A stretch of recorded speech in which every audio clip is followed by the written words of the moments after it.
Assalamualaikum warahmatullahi wabarakatuh, murid tingkatan 1 Bestari. Hari ini kita akan belajar kemahiran menulis. Menulis karangan. Okey?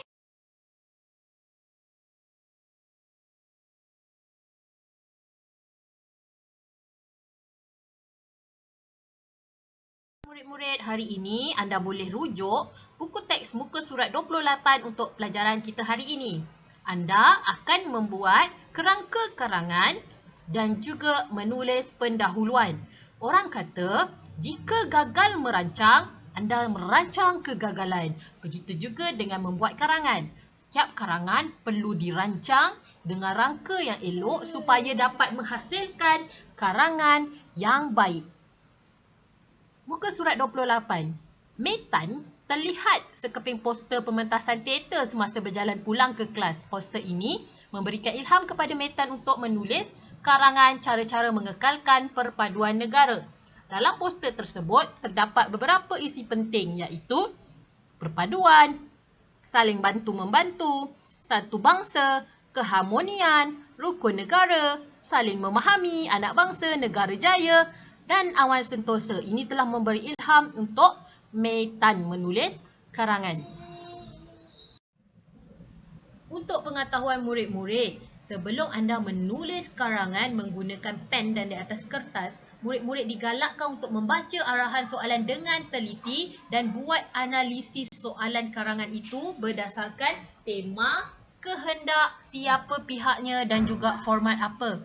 Contohnya, kalau soalan minta cara-cara menguruskan badan, tak adalah anda buat manfaat-manfaat kuruskan badan ataupun kesan-kesan kuruskan badan. Faham dengan jelas? Jadi, berdasarkan esei yang akan dibuat oleh Metan, kita tahu bahawa tema karangan ini ialah mengenai perpaduan. Kehendaknya cara-cara mengekalkan perpaduan negara. Siapa pihak-pihak yang terlibat? Pihak diri, keluarga, masyarakat, sekolah, kerajaan dan media massa. Formatnya pula, adakah Metan akan buat surat kiriman rasmi ataupun surat kiriman tidak rasmi ataupun jenis laporan ataupun berita? Tiada. Jadi, ini tiada format. Tip peperiksaan jika soalan usaha atau langkah atau peranan pelbagai pihak, gunakan teknik dikemasin. Apa itu dikemasin? D untuk diri, K untuk keluarga atau ibu bapa, Ma untuk masyarakat, Se untuk sekolah, N untuk negara atau kerajaan. Anda juga ada tambahan isi iaitu pihak media massa seperti media cetak, media elektronik dan juga media sosial. Baiklah, kita keluarkan isi-isi penting untuk cara-cara mengekalkan perpaduan negara. Pihak diri. Diri sendiri perlulah mengamalkan rukun negara dengan baik. Sebagai contoh, dalam rukun negara, kesopanan dan kesusilaan. Dan diri sendiri juga perlulah mengelakkan provokasi ataupun mengeluarkan kata-kata yang menggoreskan hati kaum lain.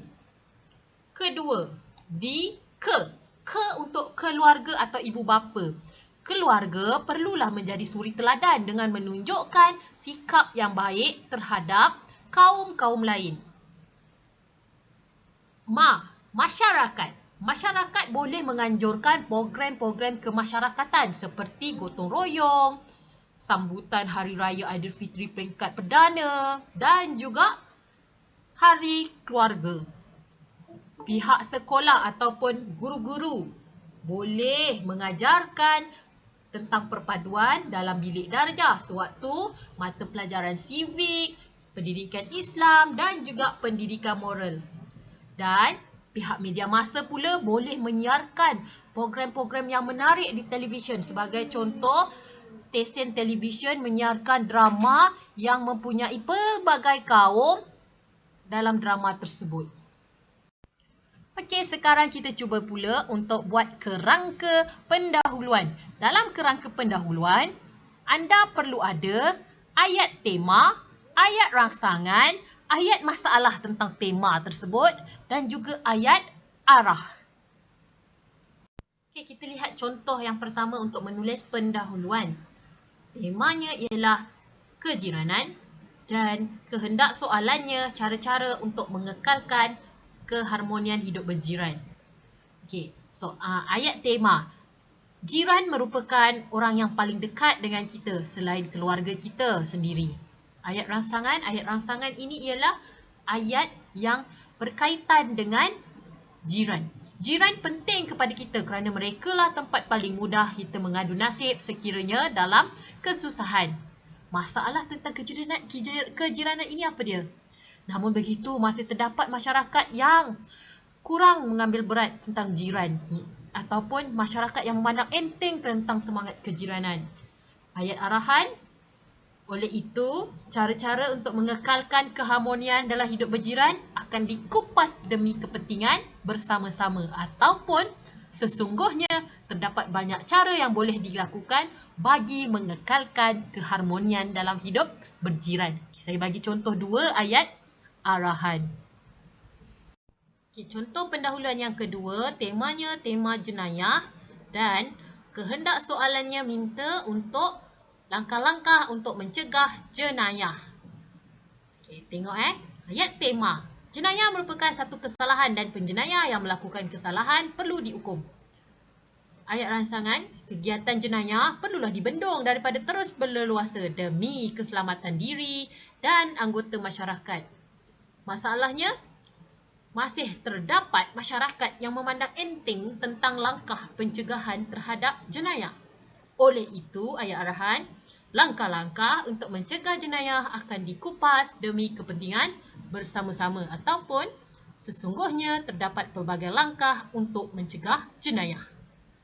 Okey, ini ialah kerangka pendahuluan untuk soalan tadi, cara mengekalkan perpaduan.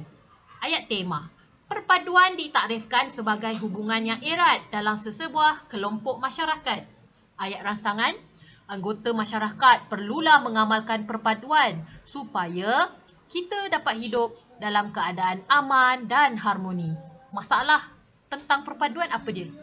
Namun begitu, masih terdapat segelintir golongan yang tidak mengamalkan konsep perpaduan yang akhirnya mengakibatkan pergaduhan dan perpecahan dan pecah belah. Ayat arah, oleh itu, cara-cara mengekalkan perpaduan akan dikupas demi kepentingan bersama-sama ataupun sesungguhnya terdapat pelbagai cara untuk mengekalkan perpaduan di negara kita. Baiklah sekarang, cikgu nak anda tulis sebuah pendahuluan yang lengkap cara-cara mengekalkan perpaduan. Okey, dengar. Perpaduan ditakrifkan sebagai hubungan erat dalam sesebuah kelompok masyarakat. Ayat tema.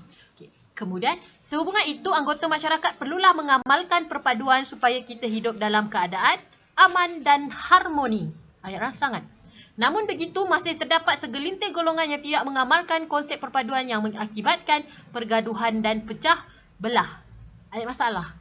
Oleh itu, cara-cara mengekalkan perpaduan akan dikupas demi kepentingan bersama-sama. Ayat arahan. Okey, boleh murid-murid? Okey murid-murid, tugas anda sekarang tulis dalam buku tulis isi penting cara mengekalkan perpaduan, slide 8, dan kerangka pendahuluan cara mengekalkan perpaduan, dan akhir sekali pendahuluan lengkap cara untuk mengekalkan perpaduan. Sekian, terima kasih. Selamat mencuba.